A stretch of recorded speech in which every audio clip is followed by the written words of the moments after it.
Olá, cumprimento com a paz do Senhor a todos vocês. Vamos dar início agora ao comentário da lição número 4 do curso de Consolidação da Fé. Nós queremos apresentar desde o início já o subsídio da lição do professor. Os pilares a serem explorados são todos os 4: comunhão com o Espírito Santo, devocional diária, a ressurreição e a morte do eu. A melhor coisa que eu já fiz é esse hino que está tocando aqui de fundo, é o hino principal da lição, que deverá ser cantado ao final da aula. Hinos complementares sugeridos, mas que você, além desses, pode utilizar outros, conforme a orientação do Espírito Santo. Quebrantado, Ministério Vina Yardi, O Melhor Lugar do Mundo, Novo Tom. Jesus é o Caminho, Heloísa Rosa. Filmes sugeridos, como tarefa de casa, os que foram sugeridos anteriormente e porventura ainda não tinham sido assistidos. E o anexo, O Prazer de Estar aos Pés do Senhor. Na lição aponta a uma ilustração do YouTube, a Pérola de Grande Valor. Se você tiver como, baixa no seu celular para não depender da internet, né? Tiver também uma caixinha Bluetooth, você leva. E no decorrer da lição vai ter um momento da apostila que vai mencionar a Pérola de Grande Valor. Então você para a lição, mostra para o aluno essa ilustração. Ela é muito didática, muito boa e vai ser muito importante. Nós vamos falar por quê mais na frente. Eu quero mostrar para você também que no material do professor, lá no final, tem uma série de versículos que foi colocado com o objetivo de facilitar a memorização. Qual foi a origem desses versículos? Desse trabalho que eu fiz, eu coloquei como anexo no material do professor. Eu usava a Bíblia toda grifada e começava a achar os versículos pela posição que ele estava na Bíblia. Então eu não queria trocar nunca de Bíblia. Minha Bíblia foi ficando velha. E das vezes que eu tive que trocar, porque estava realmente numa situação muito desgastada, me vinha uma frustração muito grande de ter que voltar a marcar, fazer todas aquelas anotações. E foi quando eu tive o direcionamento do Senhor de fazer encartes. Acho que talvez a experiência de estudo também para concurso, fazer encartes em que eu pudesse botar títulos e subtítulos de versículos, e quando eu saísse de uma Bíblia para outra, você pode ver aqui essa Bíblia, ela tem esses encartes, está aqui perdido. Eu imprimo e deixo aqui na Bíblia os encartes de memorização. Aqui está outro. Eu costumo botar uma cor para cada versículo. E aí a gente consegue ter uma carga de informação de uma Bíblia para outra, mesmo que o versículo não seja memorizado, mas eu sei a posição onde ele está nesse encarte. Então, na hora que eu estou ministrando a palavra para alguma pessoa, eu consigo achar com muita facilidade. E um desses encartes é o convite, uma oportunidade. Aqui fala o seguinte: o convite é um momento crucial na evangelização. Precisamos preparar o pecador para uma postura certa que o leve a aproveitar a oportunidade que ele está tendo. Descrentes costumam apresentar desculpas quando estão sendo expostos à mensagem do Evangelho. Algumas são costumeiras e apresentamos o exemplo de como refutá-las. Então, a primeira sessão é a postura certa da conversão. Traz textos inclusive que a gente já trabalhou aqui nas lições anteriores. Por exemplo, a postura do publicano e fariseu em Lucas capítulo 18, versículo 10 e 14, Salmo 51, 17, coração compungido e contrito. Os dois caminhos, nós vamos trabalhar nessa lição agora o entendimento que só há duas soluções, dois caminhos. Só há uma solução para a salvação e dois caminhos possíveis, não existe o meio termo, né? E aí alguns pretextos que podem ser utilizados pela pessoa para se refutar o convite da salvação. Será custoso demais para mim? Eu estou preso a muitas coisas, temo não me conservar. E para cada um desses pretextos existem versículos que podem ser utilizados e aplicados. Então, você vai estar conhecendo o seu discípulo ao longo das lições anteriores e você pode dar uma reforçada no momento que você estiver ministrando essa lição com alguns desses outros versículos apontados aqui, justamente para naquela questão do médico. O médico prescreve o remédio correto de acordo com a situação de cada paciente. Ele vai escutar, vai conhecer, vai interagir. Então, como está o coração do seu discípulo? Ele está preso a muitas coisas do mundo, ele teme não se conservar, né? Então, você tem que caprichar naquelas imagens que nós vamos falar mais na frente da revista, que fala que venha Jesus do jeito que está, e todas as coisas vão ser vencidas numa postura de submissão ao Senhor, né? E assim por diante. Cada pretexto tem os versículos, tem as formas de se rebater, de se utilizar a palavra de Deus, ok?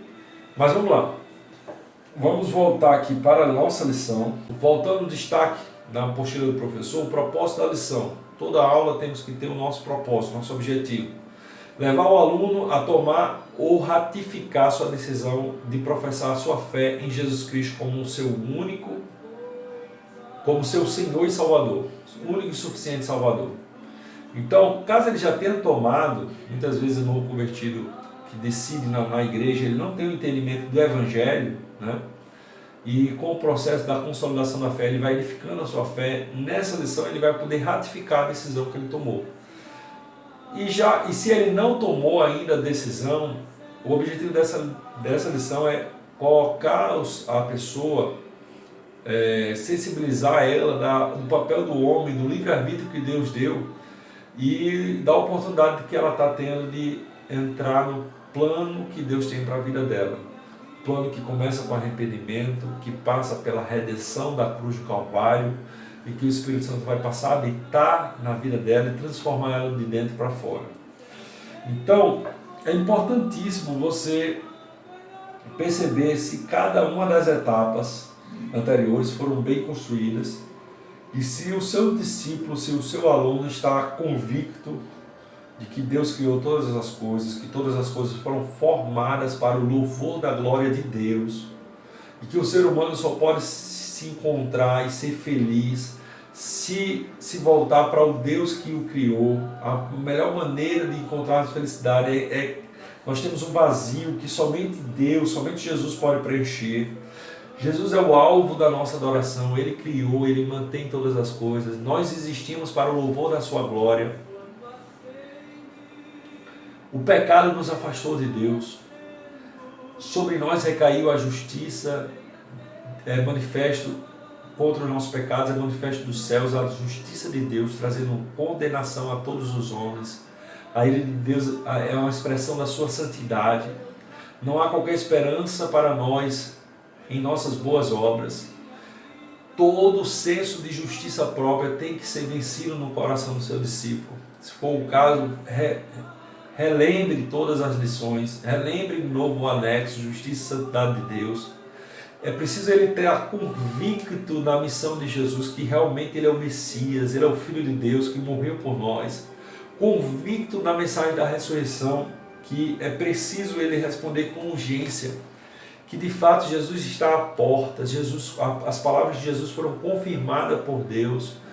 Se Jesus ressuscitou dentre os mortos, tudo que ele disse, tudo que ele fez está confirmado, e ele está à porta, e compete a nós abrir a porta.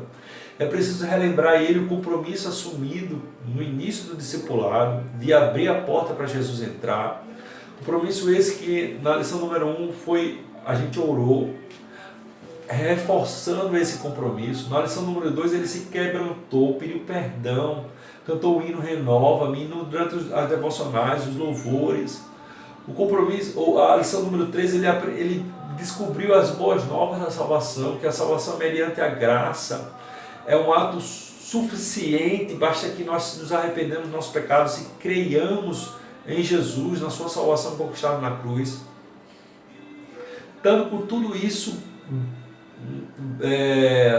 no coração, tudo isso ter descido, não ter estado não só na mente, mas ter descido ao seu coração, ao coração do discípulo, Aí você pode avançar para a lição número 4. Vamos lá, lição número 4. Vamos simular a apresentação como nós fazemos com a pessoa, tá? E nós começamos a chamar a atenção para o título da lição, né? Pedimos para um ler, o subtítulo outro ler. A necessidade de escolher a Cristo, o subtítulo da lição João 1,12. E aos que receberam, aos que creram em seu nome, deu-lhes o direito de se tornarem filhos de Deus. Então a palavra de Deus nos orienta que nós não somos filhos de Deus, nós somos criaturas e nós temos a oportunidade de sermos adotados na família de Deus. Nós vimos nas lições anteriores que Jesus morreu pelos nossos pecados e através do sacrifício de Jesus a sua justiça, os nossos pecados são perdoados e a sua justiça é depositada nas nossas vidas. E se nós recebermos a Jesus, se nós crermos nele e recebermos, nós temos a oportunidade de sermos salvos e sermos chamados filhos de Deus por adoção em Cristo Jesus. E é importante destacar essa imagem, a imagem da decisão. Há uma escolha que nós não podemos deixar de fazer. Não podemos não escolher. Aliás, a escolha já é uma escolha. A não escolher já é uma escolha. A Bíblia apresenta que existem dois caminhos. Um caminho estreito, que conduz para a salvação, e um caminho largo, espaçoso, que conduz para uma porta larga e espaçosa. São muitos que andam por ela. Aí você lê com ele Mateus 7, 13, 14 na Bíblia dele, peça para ele ler, e aí você mostra, olha, João, Pedro, é muito bom, outra dica, muito bom falar o nome, tá? Aqui nos vídeos anteriores, em nenhum momento eu estou falando o nome da pessoa, porque a gente não identificou uma situação hipotética, mas vamos chamar a pessoa agora de João.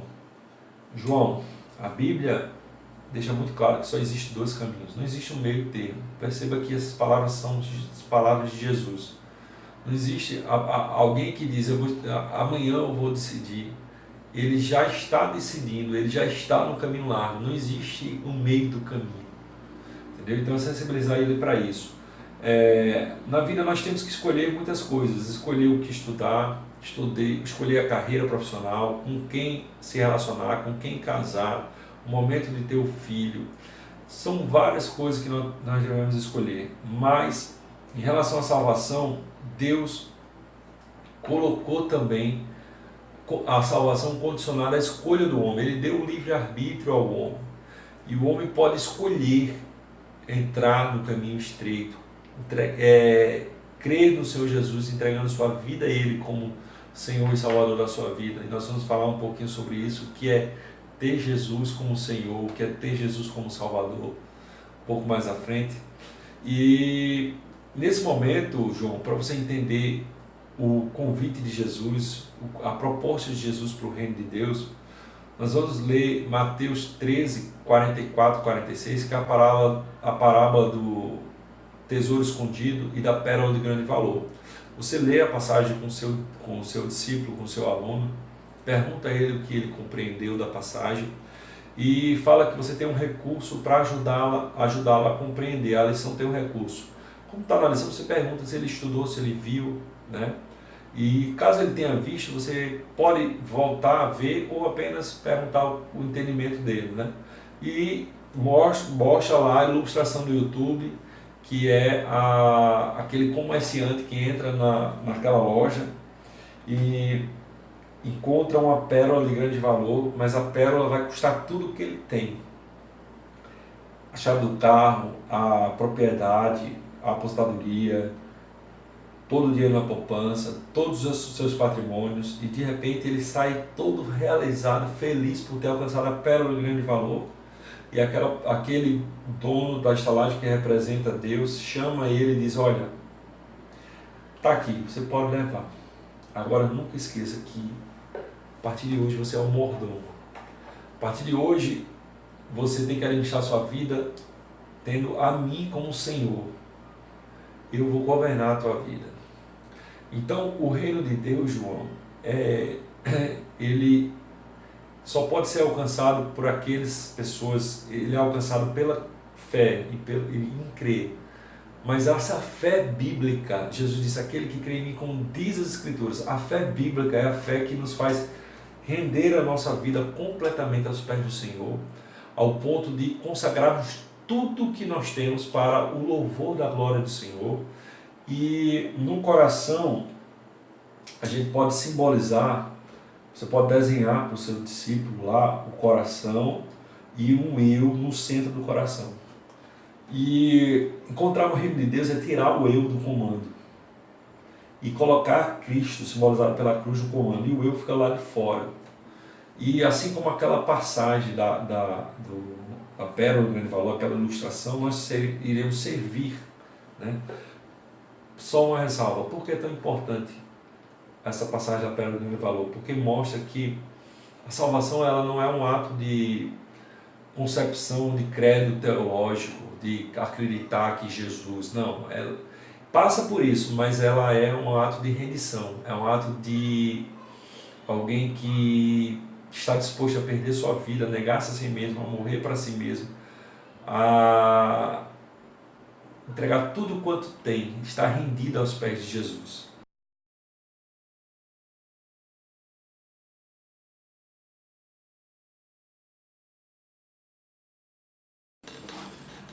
Bom, vamos dar continuidade ao vídeo. Agora, após a segunda edição do material Conhecendo o Amor de Deus, nós vamos fazer essa adição à preparação da lição número 4 para justamente pegar a apresentação do texto que mudou da primeira para a segunda edição. Então eu vou comentar agora o texto que começa na página 44 da segunda edição e o parágrafo diante da separação do pecado. É o primeiro parágrafo completo da página. Tá? Então eu vou fazer essa apresentação que vai seguir até o final da página 45. Seria a página 44 e 45, que são as adições que teve na lição. Ok? Vamos lá. Então, a gente acabou de falar sobre a pérola de grande valor, né? Como que a gente entra no reino de Deus, e a entrada do reino de Deus é comparada a alguém que encontrou a pérola de grande valor e se desprende de tudo quanto tem para poder adquirir aquele tesouro maior. E o parágrafo seguinte agora vai trabalhar a porta da entrada do reino de Deus, apresentado por Jesus, é o arrependimento dos pecados. Em Mateus capítulo 4, versículo 17, nós vemos Jesus falando: arrependei-vos. Desde então Jesus começou a pregar e a dizer: arrependei-vos, porque é chegado o reino dos céus, né? Então nós vemos que a porta de entrada começa pelo arrependimento e a fé, arrependimento dos pecados e a fé no sacrifício e na ressurreição de Jesus. A fé tal qual ele falou lá com Nicodemos, que o Filho do Homem seria levantado sobre o madeiro, para que, assim como a serpente de metal foi levantada, e aquilo trouxe cura para os israelitas, né? Você lembra a história da serpente de metal, composta do anexo 3. A fé no sacrifício de Jesus substitutivo, um sacrifício substitutivo pelos nossos pecados, né? Então, a única saída do ser humano, a única chance desse ser humano é o arrependimento dos seus pecados e a submissão a Cristo como Senhor e Salvador da sua vida. Romanos capítulo 10, versículo 9 fala: se com tua boca confessares Jesus como Senhor e em teu coração tu creres que Ele ressuscitou dentre os mortos, será salvo. Então, esta é a porta de entrada do reino de Deus. Na parábola da pérola de grande valor, nós vemos o comerciante procurando, né? Indo atrás. A entrada do reino de Deus não é algo que a gente precisa procurar, andar, peregrinar, viajar, pagar.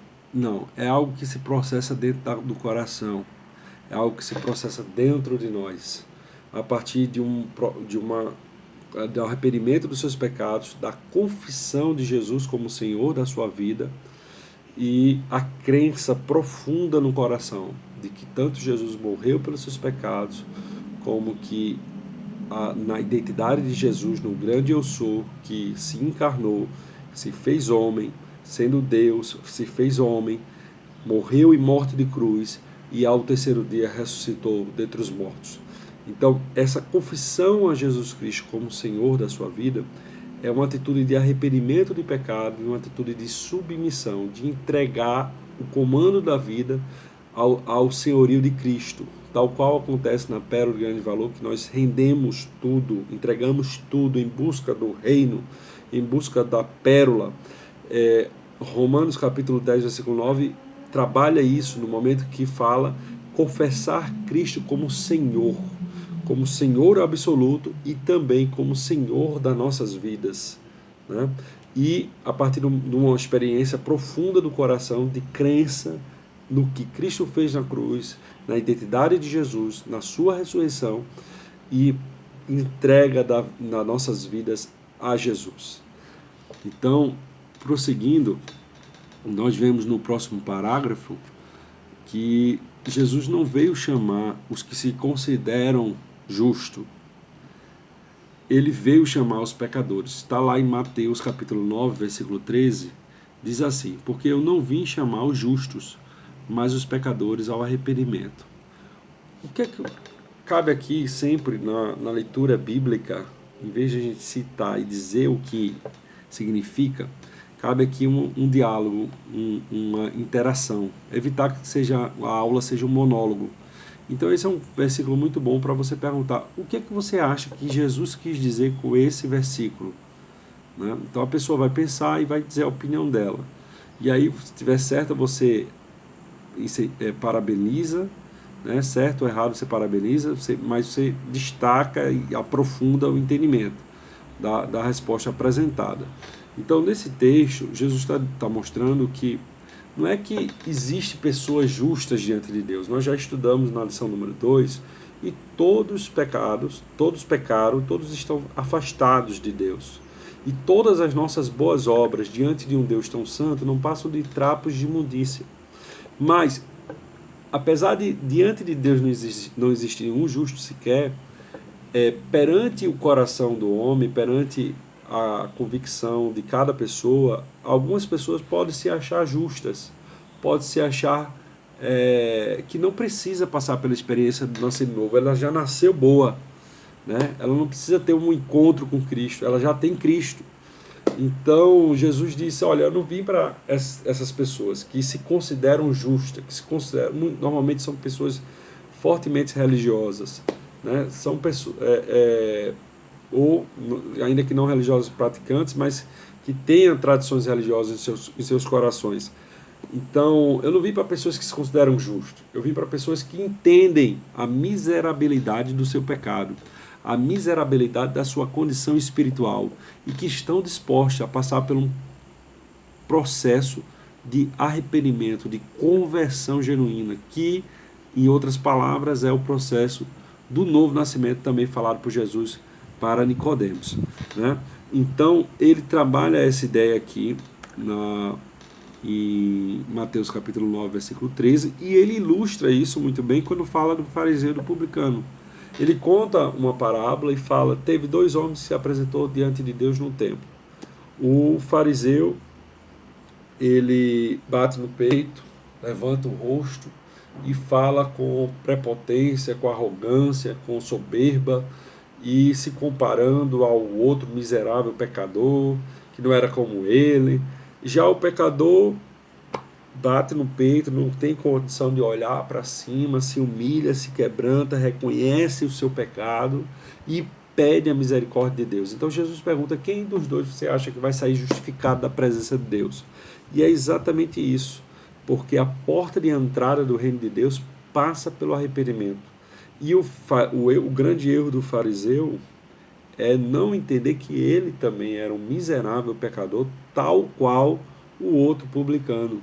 Por mais que ele se esforçasse para seguir padrões e tradições da sua religião, isso não o afastava da condição de pecador diante de um Deus tão santo. Talvez ele, perante os padrões da sociedade, fosse um homem bom e justo, mas perante um Deus tão santo, todos nós em oração nunca devemos perder essa conscientização da miserabilidade dos nossos pecados, da nossa condição de pecador, né?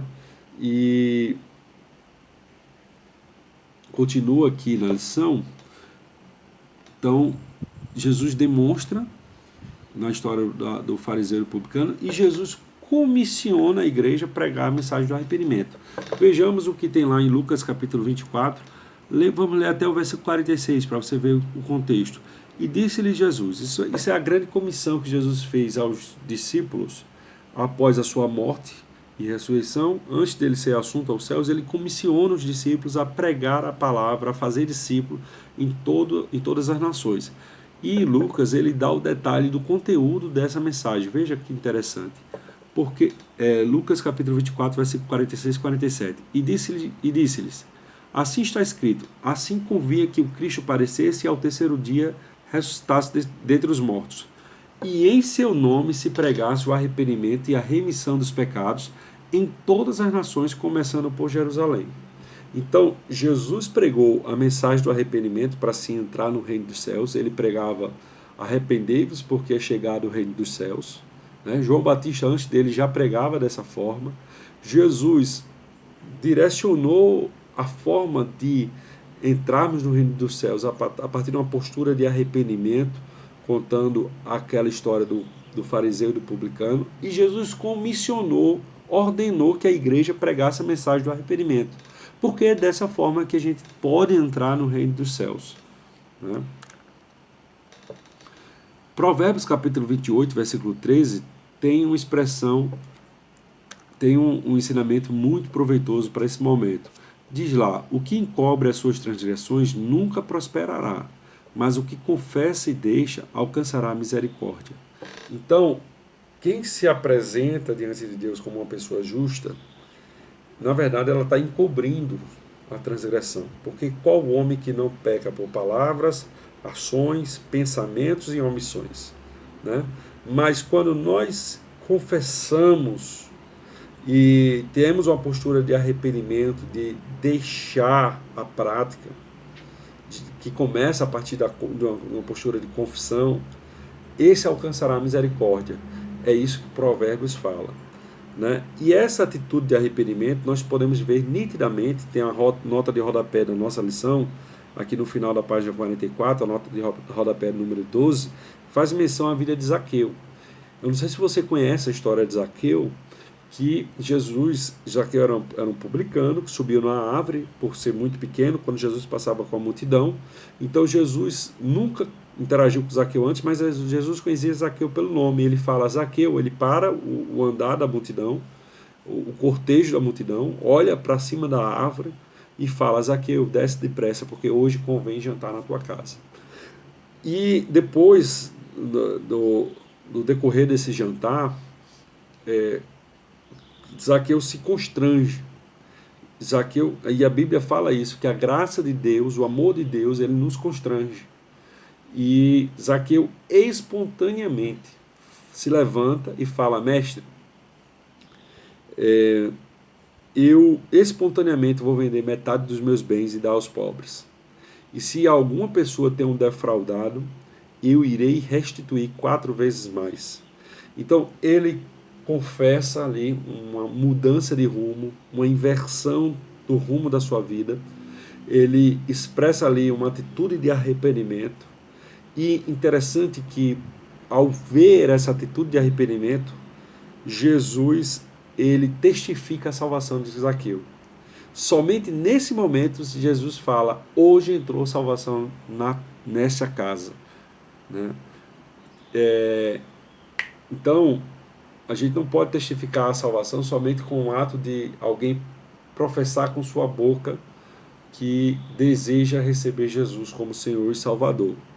Essa profissão, ela tem que ser acompanhada com a atitude de arrependimento. Né? E essa atitude de arrependimento a gente vê com muita clareza na passagem de Zaqueu e vamos ver em outras passagens bíblicas Inclusive, isso vai ser objeto de uma das questões das perguntas dessa lição, e quando chegar lá a gente vai comentar também nesse sentido.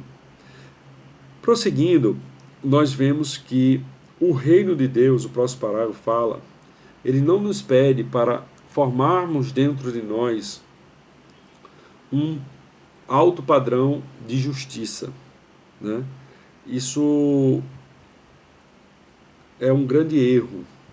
Em nenhum momento ele passa a ideia de que somente podemos decidir pelo reino de Deus quando produzimos por nossos próprios esforços um padrão de retidão que agrade a Deus. Pois, como vimos na lição número 2, todas as nossas boas obras diante de Deus não passam de um trapo de imundície. O que Deus espera para que a gente entre no reino e para que Jesus testifique a nossa salvação, como foi com Zaqueu, é uma atitude de arrependimento.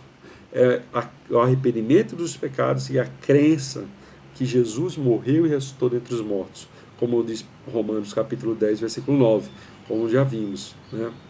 Então, uma outra lição importante para subsidiar, para fortalecer a sua decisão por Cristo como Senhor da sua vida, é observar o que ele explicou lá no capítulo 9, versículos 57 e 62 de Lucas.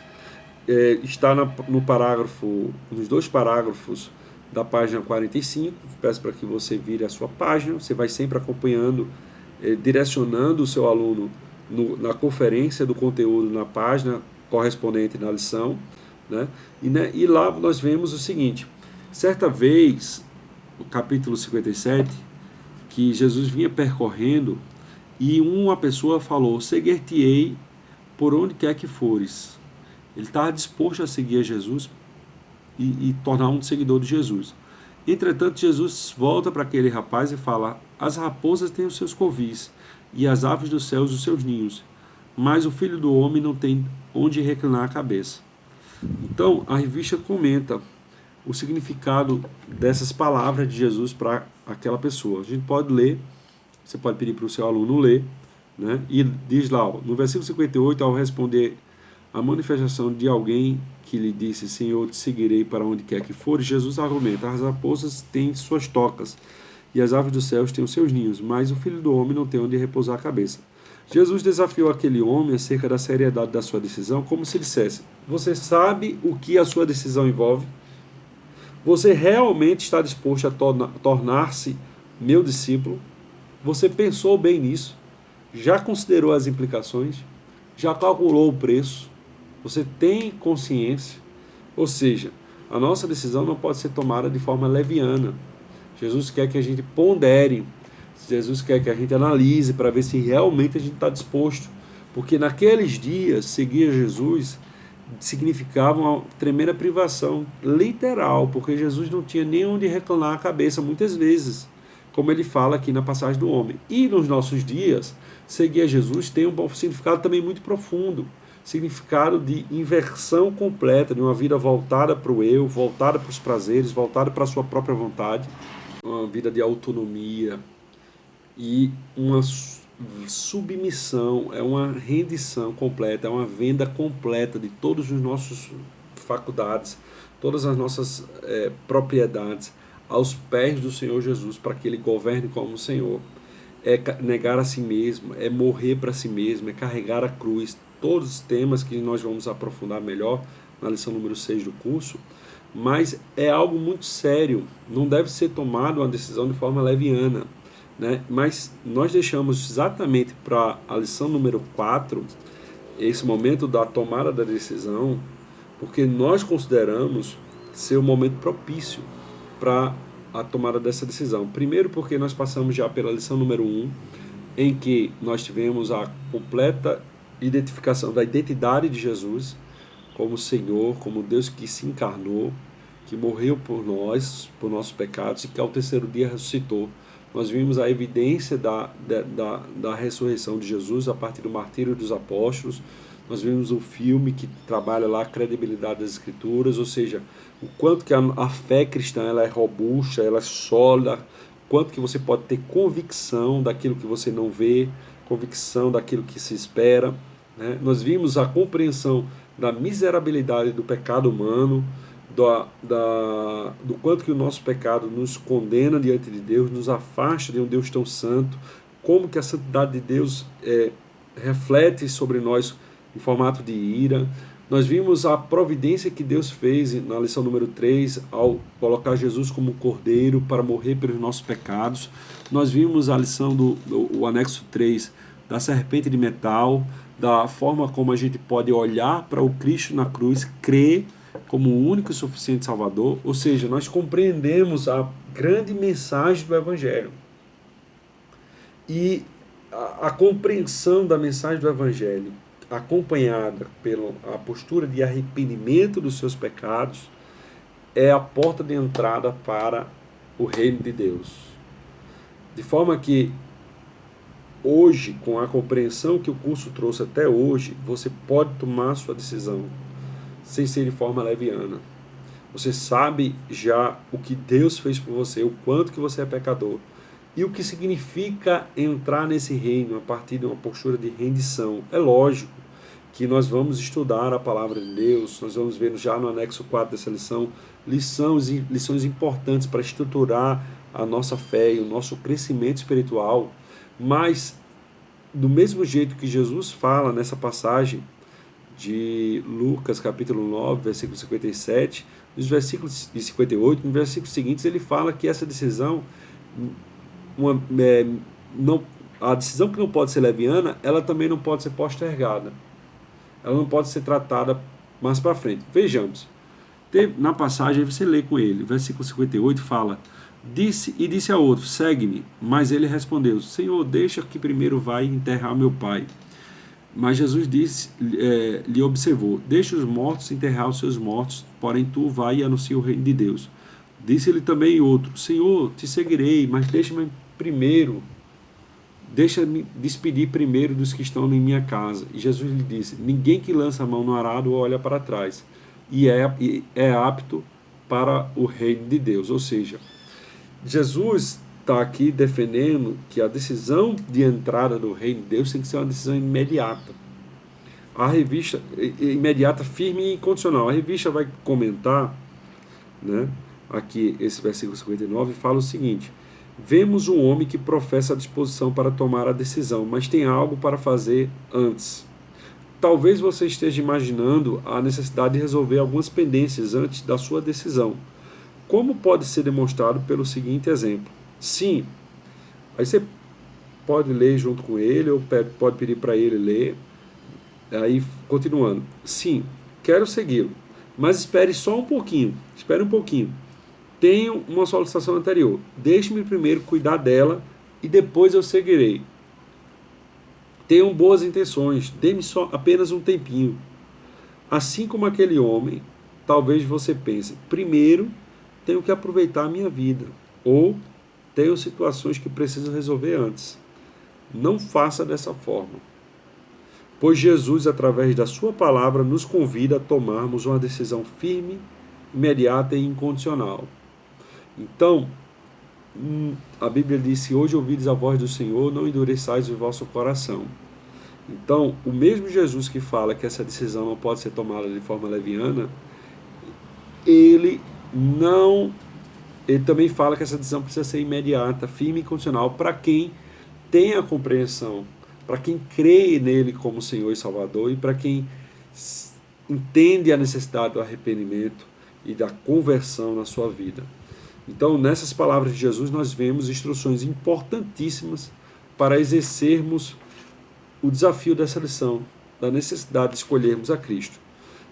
Prosseguindo, nós temos a próxima imagem, que aí já vai seguir o vídeo vai continuar, ser dado continuidade ao vídeo que já foi gravado do subsídio da lição número 4, isso na edição número 1, que continua a partir daqui com a mesmo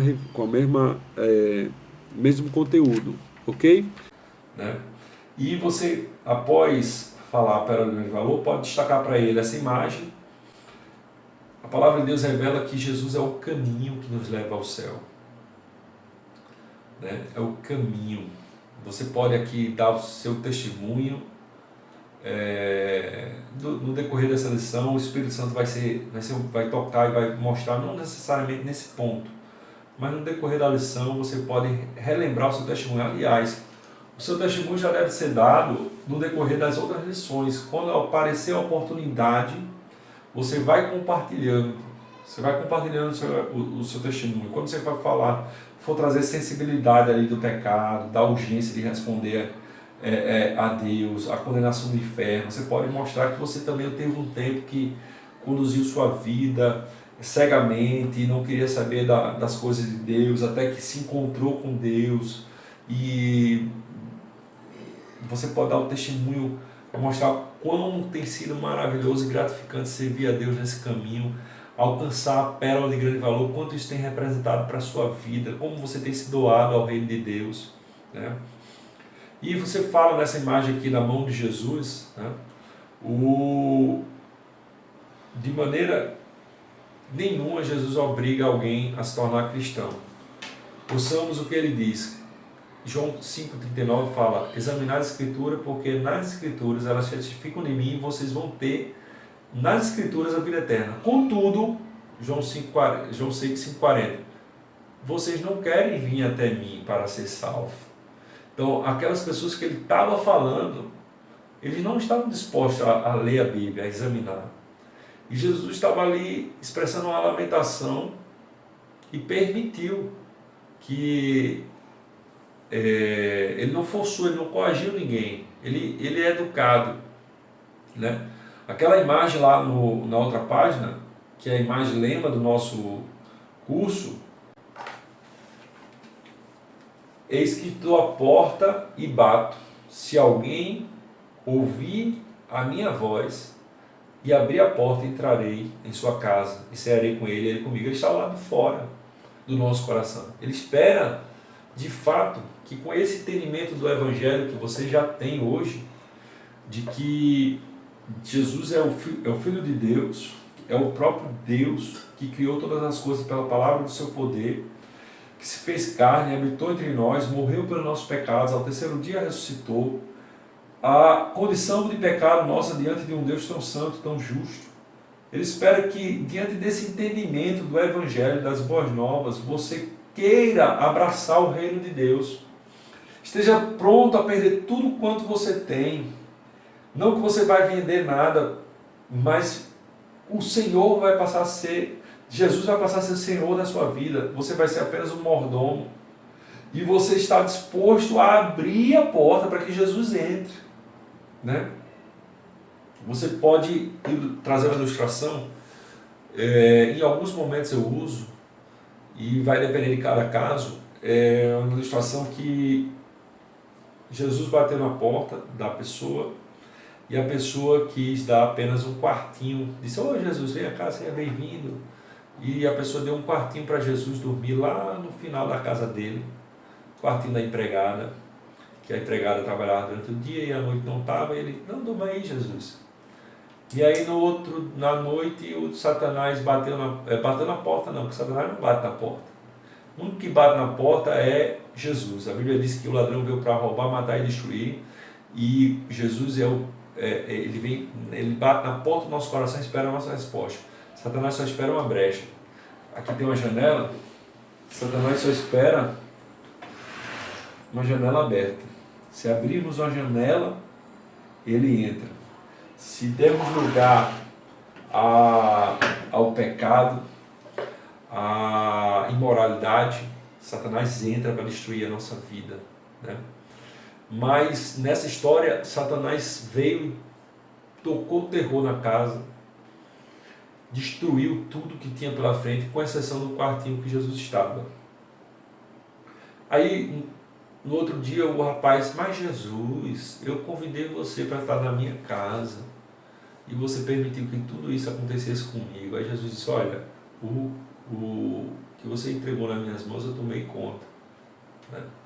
Aí ele disse: não, Jesus, vamos fazer assim, então eu vou melhorar a situação. Eu vou te dar todo o primeiro andar da minha casa, porque aí quando eu quiser me encontrar contigo, eu vou lá em cima, oro, adoro, tá? Mas aqui embaixo eu posso fazer minhas coisas, eu posso assistir uma programação de televisão que eu quero, eu posso entrar no computador, fazer o que eu quero.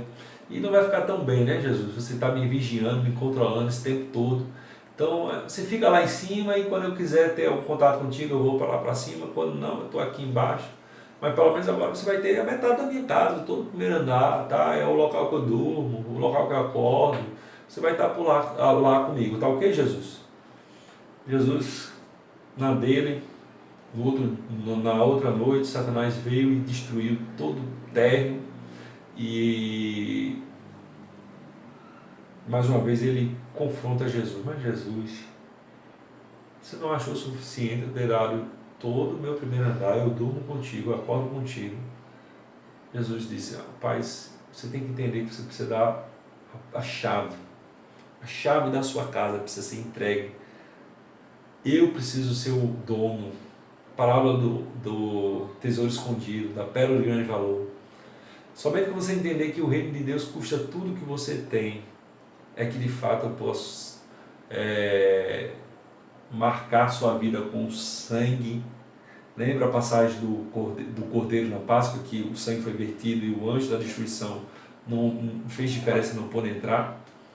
Então, quando ele entendeu isso, ele disse, tá bom, Jesus, não vale a pena eu ter minha vida por valiosa, não vale a pena eu querer ter meus tesouros de impiedade no meu terreno, no meu computador. Eu estou disposto, Jesus. Eu estou disposto a romper com toda a situação que eu tenho que não seja do teu agrado. E algumas coisas que eu errar, que eu cair, eu quero que o Senhor me ajude. Venha comigo, me ajude. Toma aqui a chave da minha casa. No outro dia, quando Satanás foi tentar arrombar a porta, Jesus que abre, ele é o dono. Aí Satanás perna para quem te quer, né? Isso é uma ilustração, irmãos, é uma parábola. Ela não é perfeita, porque na verdade Jesus ele não está disposto a ocupar um quartinho apenas. Satanás até se satisfaz se você der um quartinho para ele, dali ele vai se proliferando na sua vida. Jesus ele quer o todo. Mas essa parábola ela ilustra essa questão de a gente deixar algumas áreas suscetíveis à influência de Jesus e outras áreas que a gente guarda como tesouros de impiedade. E o reino de Deus ele vem para fazer a gente vender toda e qualquer propriedade que a gente possa ter, que tudo seja depositado aos pés de Jesus, tudo seja depositado na cruz de Cristo, né? E esse é o convite de Jesus, ele está à porta e bate, com essa consciência que a nossa decisão envolve tudo em nossas vidas. O seu discípulo está sendo chamado, você, João, está sendo chamado a tomar a sua decisão de entregar a sua vida a Jesus. Aqui na revista do aluno, eu destaquei para você ler também, ele criou o ser humano livre para escolher, por isso não basta ouvir pregações sobre salvação, ler a Bíblia, sentir-se bem no ambiente de culto e permanecer em cima do muro. É necessário tomar uma decisão em favor de Jesus Cristo. Então, a história que a gente deu da casa, você convidar Jesus para um cômodo, então as pessoas às vezes gostam de ir ao culto, ler a Bíblia, faz algumas orações, é como se estivesse ali reservando um cômodo para Jesus. Mas a chave da casa, a decisão, ela não tomou e não deu, né? Nossa atitude para com o Salvador será de comprometimento ou negação.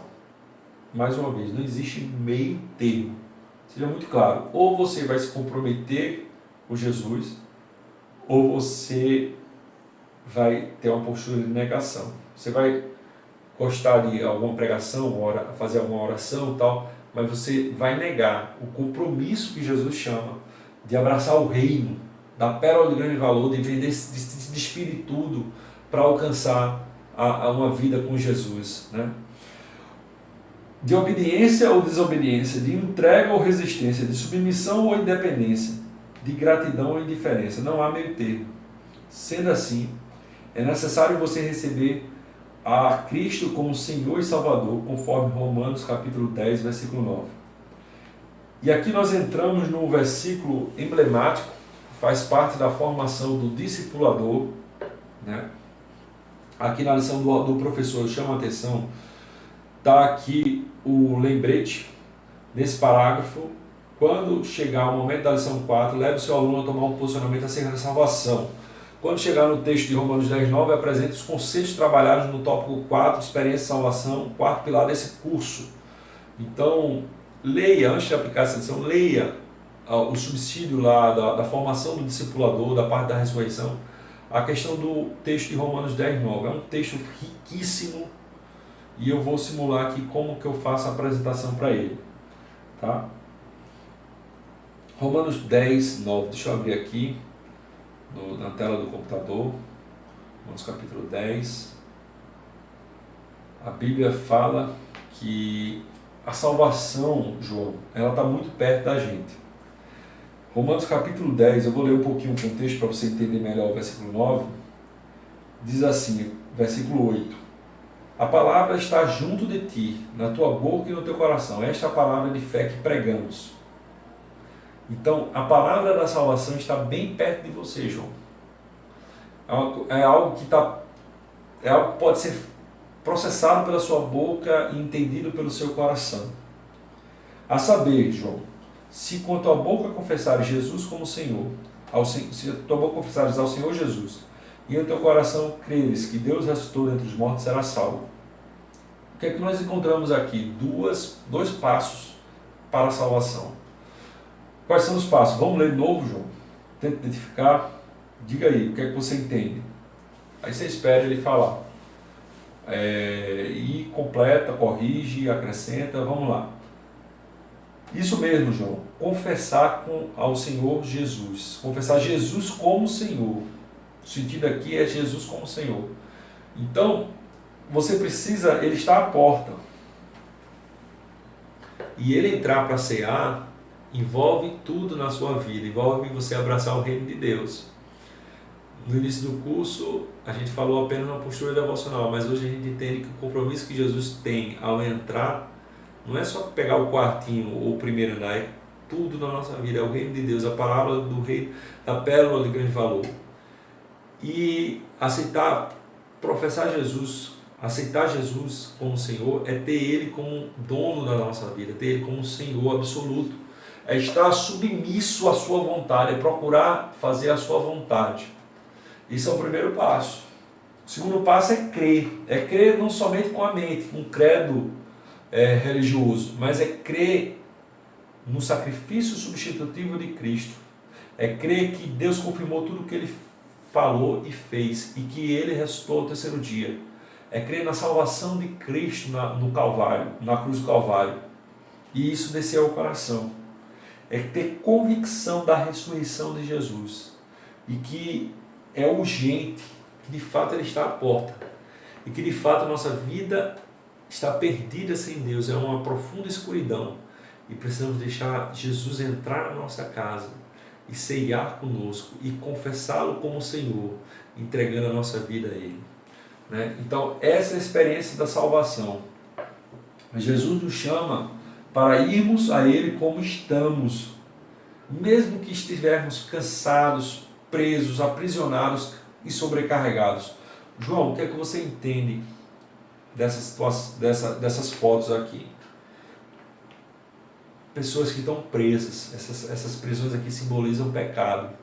Está vendo aquele nó? É um emaranhado. Às vezes a gente está comprometido com o pecado, às vezes é algum vício, às vezes é algum relacionamento que precisa ser rompido, ou algum relacionamento que precisa ser recuperado, e para isso você tem que passar por cima de mágoas, pedir a Deus para operar no seu coração.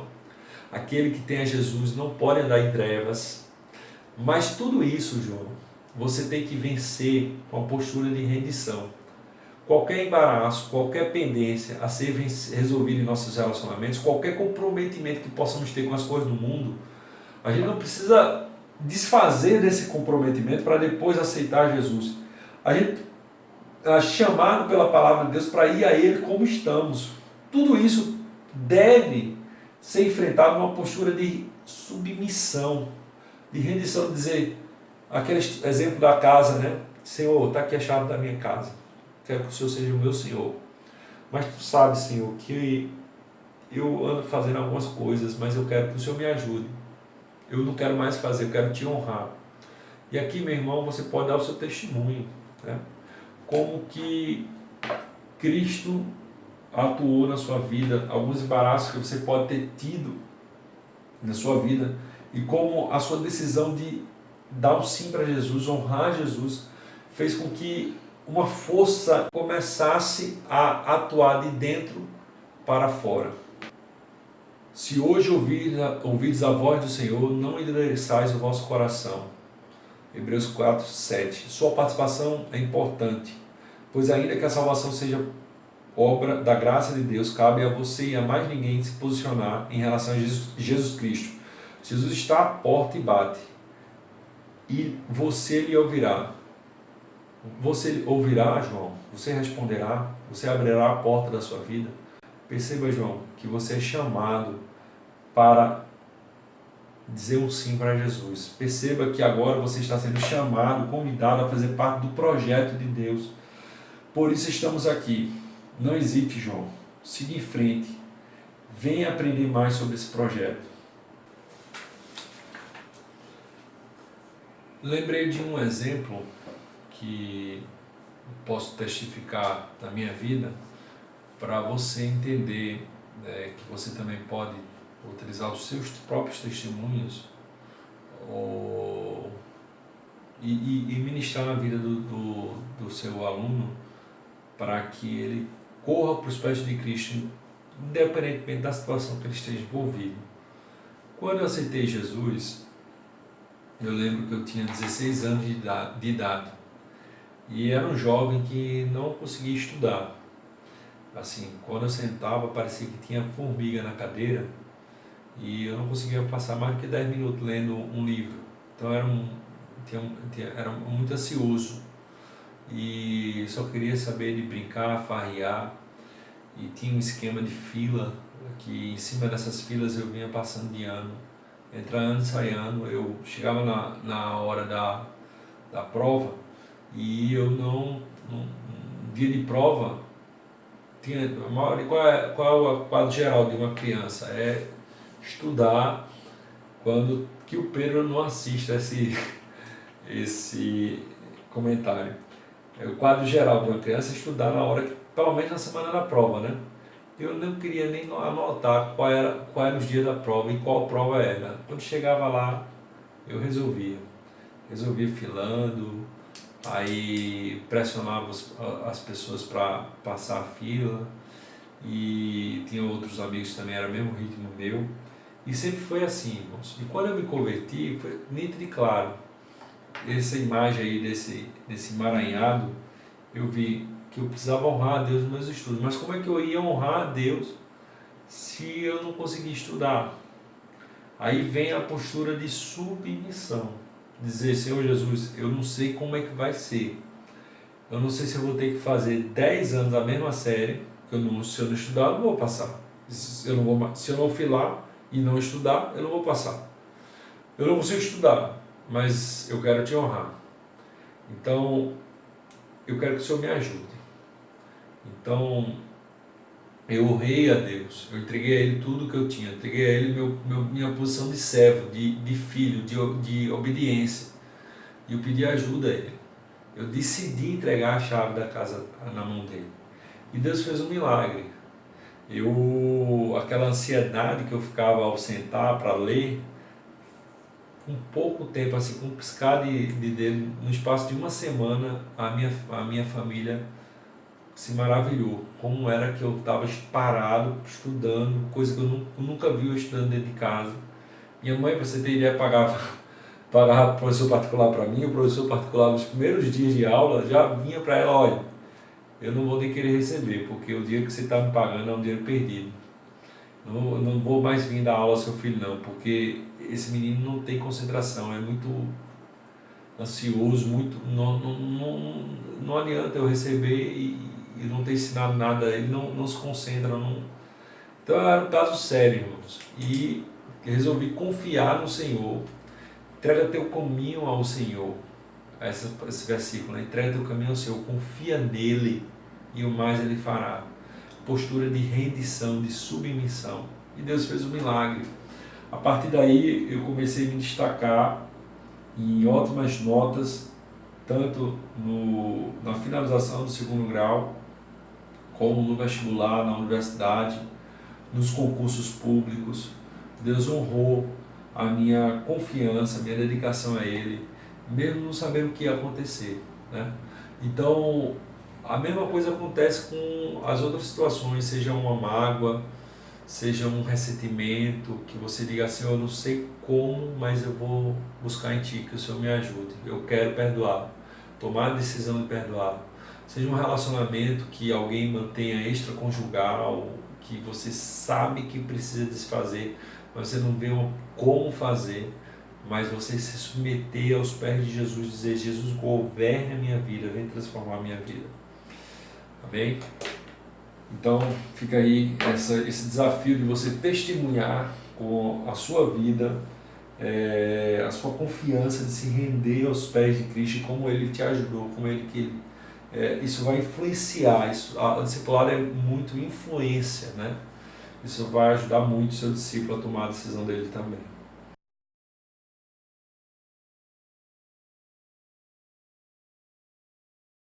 Pronto, agora nós voltamos a comentar a lição, agora já composta da segunda edição do material, tendo como análise agora as questões para reflexão e aprofundamento que se encontram na página 48. Tá? Dessa feita são 5 questões e elas foram modificadas da primeira edição, algumas são bem parecidas, mas nós vamos comentar novamente todas, para que você, discipulador, possa ter um auxílio na aplicação dessas questões e na aplicação da aula, ok? Primeira questão, o que deve fazer uma pessoa para obter a vida eterna? Isso já foi trabalhado no decorrer da lição e acredito que o aluno não vai ter maiores dificuldades, né? O texto de Atos 3,19 fala, arrependei-vos e convertei-vos para que sejam apagados os vossos pecados e venham assim os tempos de refrigério na presença do Senhor. Então a salvação é pela fé, mas antes da fé salvífica vem o arrependimento pelos seus pecados, ou juntamente com a fé vem o arrependimento pelos seus pecados. Isso, João 6,40 fala lá, portanto a vontade daquele que me enviou é esta, que todo aquele que vê o Filho e crê nele tem a vida eterna. Então a vontade de Deus revelada nas Escrituras é o mesmo livramento que ocorreu na serpente de metal, foi instituído por Deus, foi revelado por Deus, e quem creu e olhou foi liberto naquele momento. Assim é a vontade de Deus para nossos tempos. Quem vê o Filho na cruz do Calvário e crê, acompanhando do arrependimento, tem a experiência da salvação. E o texto de Romanos 10,9, que a gente já vem trabalhando também no decorrer da lição, confessar Jesus como Senhor e crer no coração no fato da ressurreição, que simboliza não somente a ressurreição, mas a plenitude da obra de Cristo é coroada no ato da ressurreição. Então, o ideal é ver o aluno explicar com suas palavras, né, tanto escrito e puxar dele o máximo possível para ver a compreensão dele nesses quesitos. Segundo, diante da salvação oferecida por Jesus Cristo, que atitudes uma pessoa pode tomar? Aqui o objeto é falar o seguinte: as Escrituras mostram pessoas que ouviram a mensagem da salvação e se converteram e se comprometeram em dividir essa mensagem com outras pessoas, como o exemplo da mulher samaritana, né, que depois que ouviu a revelação que Jesus era o Messias, ela deixa o seu cântaro no poço e corre à cidade e começa a anunciar e convidar pessoas para também vir a Jesus. Mas ao passo que nós temos o exemplo da mulher samaritana, nós temos outros exemplos como o jovem rico, por exemplo. O jovem rico, tratado em Mateus 19, versículo 16 ao 22, ele ouve a palavra de Deus, ouve as exigências de se seguir a Jesus, de se cumprir com aquilo que Jesus estava falando, ele se entristece e sai da presença de Jesus triste, não está disposto, né? E tem o risco também de tomarmos a decisão de forma leviana, sem pensar, sem entender, ser levado pelo calor do momento. É o que a parábola do semeador fala também, da semente que caiu à beira do caminho e sobre o solo rochoso, ela não cria profundidade, né? E Lucas capítulo 9, versículo 57 e 62 foi trabalhado na lição e trabalha lá as pessoas que tomam a decisão de forma leviana ou que postergam o momento dessa decisão de forma irresponsável, de forma a não atender o que Jesus ensina na sua palavra, né? Que ninguém que põe a mão no arado e olha para trás é digno do reino de Deus. Então, se a gente compreende a mensagem do Evangelho e tem o chamado ao arrependimento, o desafio é tomarmos essa decisão de forma firme e imediatamente, né? Mas, infelizmente, algumas pessoas postergam, como foi o caso na passagem que nós vimos, de Lucas capítulo 9, versículos 57 e 62, ou até mesmo tomam de forma leviana. A passagem trata os dois aspectos. Ok? Terceira questão. Qual a atitude de Jesus diante da liberdade de decisão da pessoa? Apocalipse 3:20, versículo lema da lição: eis que estou à porta e bato, eis que se alguém ouvir a minha voz e abrir a porta, eu entrarei em sua casa e cearei com ele e ele comigo. João 5:39 e 40, Jesus fala: examinai as escrituras, porque nelas vocês vão ter acesso à vida eterna, e vocês não querem vir a mim, não querem ter vida eterna. Então Jesus reconhece e respeita o livre-arbítrio do homem, das pessoas que não querem, não desejam, né? Lucas capítulo 13, versículo 34, passa a interação, tanto Lucas capítulo 13 como 19, passa a interação de Jesus com Jerusalém. Primeira vez ele fala lá: Jerusalém, Jerusalém, que matas os profetas e apedrejas os que são enviados. Quantas vezes eu quis ajuntar os teus filhos como uma galinha os seus pintinhos debaixo de suas asas e não quiseste. Então muitas vezes Deus quer acolher o pecador, Deus quer salvar, Deus quer proteger, livrar, transformar, e devido à resistência, Deus se lamenta, né? Como Jesus estava lamentando ali com Jerusalém. O mesmo nós vemos no capítulo 19, versículo 41 e 44, que quando Jesus viu Jerusalém, ele chora sobre ela, dizendo: se tu conhecesses ao menos o teu dia e o que a tua paz pertence, mas agora isso te está encoberto. Então, e ali ele anuncia que brevemente ela seria cercada e seria derrubados seus muros, e os filhos de ti não deixarão em ti pedra sobre pedra, pois não conhecesse o tempo da tua visitação. Então Jesus lamenta e profundamente, né? O exemplo de Jerusalém mostra que Jesus respeita o nosso livre-arbítrio, Apocalipse 3:20. Jesus se entristece quando nós não vamos até ele, mas ele respeita, né? Pode ser lembrado também os discípulos de Emaús, né? Que Jesus ia andando junto com ele e fez como que ia adiante. Então Jesus é delicado e sempre respeita o nosso, espera de nós o convite, né? A quarta questão, a partir do exemplo da parábola do publicano e do fariseu, em Lucas capítulo 18, e de Paulo em Filipenses capítulo 3, como você entende a expressão pobre de espírito utilizada por Jesus em Mateus 5:3? Vamos lá. Mateus capítulo 5, versículo 3, a palavra de Deus assim diz: bem-aventurados os pobres de espíritos, porque deles é o reino dos céus.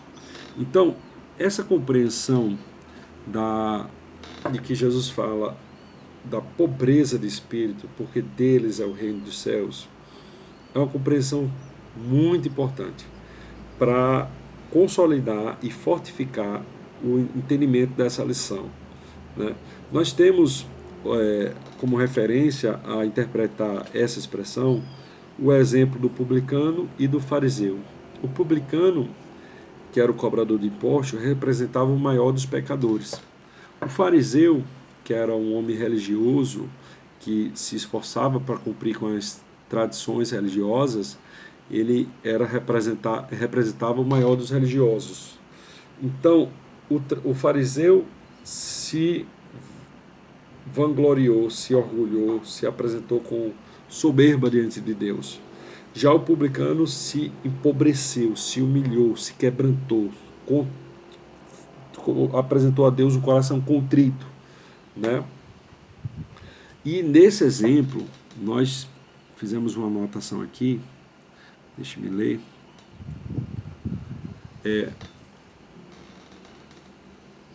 Esse exemplo nos ensina o contraste do orgulho com a humilhação, né? A nossa justificação não vem da nossa conduta, vem da nossa humilhação e do reconhecimento de que só Deus pode conceder aquilo que nós não temos. Então, somente Deus pode nos dar a salvação, somente Deus pode ser gracioso e misericordioso para colocar em nós a condição da justificação mediante a fé, né? A compreensão de pecado, a compreensão da miserabilidade é necessária uma postura de arrependimento e de contrição diante de Deus. Outros versículos que podem ser apresentados para reforçar esse entendimento nesse momento, nós temos, por exemplo, Salmo 34, versículo 18, que diz o seguinte: perto está o Senhor dos que têm coração quebrantado e salva os contritos de espírito. E aí vem um comentário que eu fiz nota aqui: entrar numa profunda dependência de Deus, andando no Espírito, se inclinando aos comandos do Espírito. Então, ser pobre de espírito é você reconhecer a sua miserabilidade, é você não andar mais pelo senhorio do seu eu, não deixar mais o seu eu ser o senhor da sua vida, é se submeter a Jesus como Senhor, confessar Jesus como Senhor no seu dia a dia, né? E isso vem a partir de uma profunda dependência. A expressão original que o texto foi escrito em hebraico, e a expressão já achada em outros documentos hebraicos da época fala, a expressão original vem do Anavem Ruar, que quer dizer aqueles que se encurvam à ordem do mestre. Anavem é encurvar-se, Ruar é espírito, sopro, aquele que se inclina ao direcionamento do seu mestre. Jesus, quando estava falando com Nicodemos, ele fala do nascer de novo, e ele fala: todo aquele que nasce de novo é aquele que é conduzido pelo Espírito. O vento sopra e nós não sabemos de onde vai e nem da onde vem, nem para onde vai. Assim é todo aquele que ouve a voz do Espírito Santo de Deus. Então, pobre do Espírito é aquele que assume uma postura de arrependimento não só no momento da conversão. Essa é uma postura que tem que acompanhar o cristão para o resto da sua vida, uma postura de quebrantamento, de contrição, de reconhecimento de falhas, de tendência ao pecado e de se submeter ao senhorio de Cristo e de andar não mais uma vida voltada para a carne, mas andar uma vida voltada para o Espírito, como fala Gálatas 5,16, andar no Espírito e não cumprireis a concupiscência da carne, a vontade, os desejos da carne. Então, ser pobre de espírito e entrar no reino de Deus é ter uma postura de arrependimento. Que postura é essa de arrependimento e contrição de espírito que vai acompanhar não só o momento da conversão, mas nos acompanha até o nosso último respirar, o último fôlego de vida. Tem que nos acompanhar essa postura de sabermos que nós não podemos nos confiar em nossos próprios méritos, em nossas próprias forças, em nossos próprios valores, e que precisamos ver uma vida voltada para o Espírito, submetida ao senhorio de Cristo, né? Um outro texto que pode ser usado para corroborar esse entendimento, Tiago capítulo 4, versículo 7, fala o seguinte: sujeitai-vos a Deus, sujeitai-vos, pois, a Deus, e resisti ao diabo, e ele fugirá de vós. Então, alguém que é pobre de espírito é alguém que toma uma decisão firme, incondicional e amadurecida de entregar sua vida a Jesus, de viver uma vida voltada para Jesus, de negar o seu eu, de não viver uma vida voltada para a carne, para as concupiscências da carne, mas viver uma vida voltada para o Espírito, né? Uma vida sujeita ao Espírito de Deus, sujeita a Deus, sujeita ao direcionamento de Deus. Continua o texto de Tiago, capítulo 4, no versículo 8, ele fala: chegai-vos a Deus, e ele se chegará a vós. Limpai as mãos, pecadores, e vós de duplo ânimo, purificai os corações. Então, ser pobre de espírito e entrar no reino de Deus é se submeter a Deus, é submeter ao governo de Deus, ao governo do Espírito, é andar no Espírito, é negar o seu eu, é negar a sua carne, e é se chegar a Deus, né? E resistir, chegar a Deus e resistir ao mal, resistir ao pecado, resistir ao diabo, resistir à oferta das concupiscências, dos prazeres, né? E continua o capítulo 4 de Tiago, versículo 9, fala: senti as vossas misérias, lamentai e chorai, converta-se o vosso riso em pranto e o vosso gozo em tristeza. Atitude típica do publicano diante de Deus, de alguém que tem consciência da sua miserabilidade, de que sente as suas misérias e que por isso anda numa atitude de pobreza de espírito. E essa pobreza nada tem a ver com a pobreza, por exemplo, dos monges que vão para o mosteiro e fazem um voto de pobreza. Essa pobreza tem a ver com o nosso eu, uma forma como a gente governa nossas faculdades, governa nossas vidas e se submete à vontade do Senhor, se inclina ao vento do Espírito, ao governo do Espírito em nossas vidas, né? Por isso que fala: humilhai-vos perante o Senhor e Ele vos exaltará, o versículo 10 do capítulo 4 de Tiago.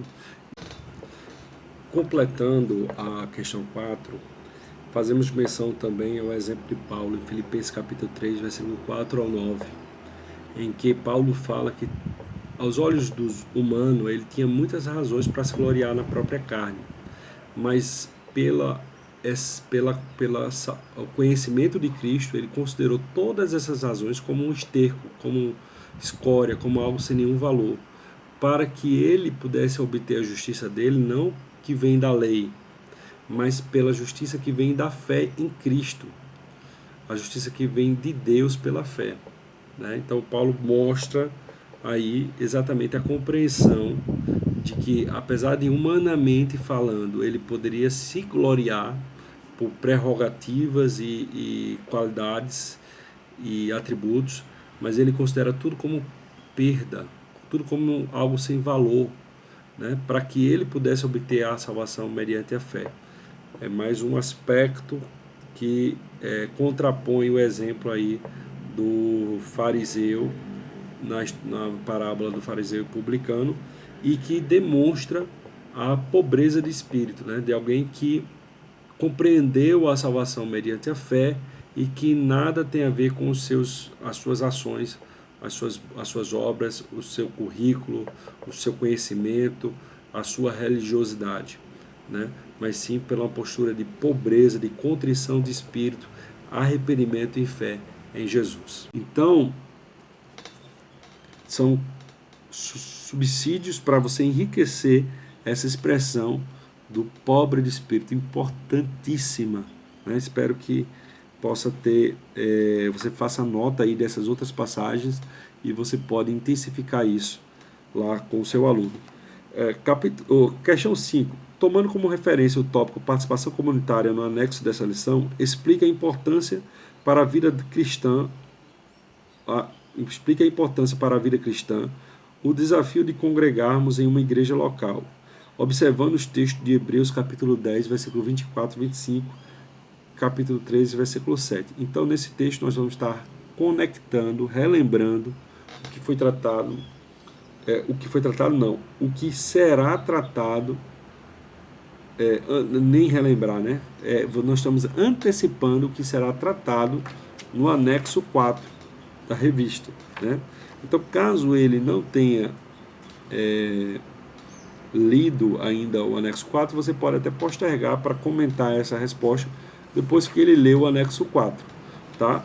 Mas esses textos vão ser trabalhados no anexo 4, nós vamos tecer comentários sobre ele na hora de gravar a apresentação desse anexo, e esses textos trabalham fortemente a importância da gente estar ligado à igreja, né, para termos aí um crescimento na palavra de Deus, conforme instrui a palavra de Deus, de estarmos congregando, sujeito às autoridades instituídas por Deus, aos pastores que cuidam de nós, né, e sermos abençoados pela manifestação do Espírito Santo através dos dons derramados aos membros da igreja, e viver uma postura constante de admoestação, de consolação uns aos outros, né, fortalecendo uns aos outros e assim cumprir a vontade de Deus. Ok? Conclua a aula antes da oração final, ou após, ou até mesmo após a oração final de confissão, né? É o ideal, faz a oração de confissão. A oração de confissão é a oração que ele vai expressar, você vai falar palavras, ele vai repetir com a sua boca e confessando Jesus como o único suficiente Salvador, assumindo que é pecador, e com ele ali você faz uma oração, por simples que seja, não tem uma oração pronta, fechada, você pode contextualizar alguma circunstância da vida dele, alguma palavra que tocou. Senhor, eu quero me render aos seus pés, assim como a pérola de grande valor, eu quero confiar a Ti tudo que eu tenho na minha vida, eu quero ter o Senhor como meu o Senhor como meu Deus, como meu Senhor, como o dono da minha vida. Eu reconheço que o Senhor morreu por mim na cruz do Calvário. Eu te peço perdão, toma a minha vida, Senhor. Eu aceito o Senhor como meu Salvador. E aí, após fazer essa oração, caso ele aceite, ou caso ele ainda não aceite, mas se ele não aceitar, ele vai estar consciente que a postergação, a prorrogação dele para um outro momento, já é uma decisão dele, né? Você disse que vai estar orando para que o Espírito Santo continue a trabalhar no coração dele, mas você disse que queria compartilhar com ele esse hino e expressar a Deus e a ele que a melhor coisa que você já fez na sua vida foi aceitar Jesus como seu Salvador, né? Você testificar o quanto que tem sido glorioso, que a percepção que você tinha de Jesus quando você aceitou era uma, e cada ano que se passa na presença desse Deus tão maravilhoso, você mais se maravilha, mais você fica grato, e você começa a contar que um dia você tomou a decisão que lhe salvou, porque a salvação passa pela decisão do homem, é um ato de graça. E aí você canta: a melhor coisa que eu já fiz. Oh Jesus, nós te agradecemos. Cante junto com o seu discípulo. Salvou por um triz em aceitar Jesus. Aleluia. E assim você termina a sua aula, meu amado. Deus abençoe você. Em nome de Jesus.